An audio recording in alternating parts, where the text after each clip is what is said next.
এখনকার তো দড়ি সেই এইটুকু এইটুকু দড়ি দিছে, কত হাফ পাবে এই ডাব থেকে? দড়ি অ্যাড করতে হবে।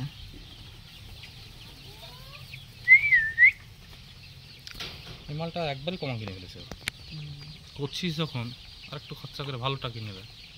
আস্তে আস্তে করবে, প্রথম কিরকম হবে। আরে সেটা না,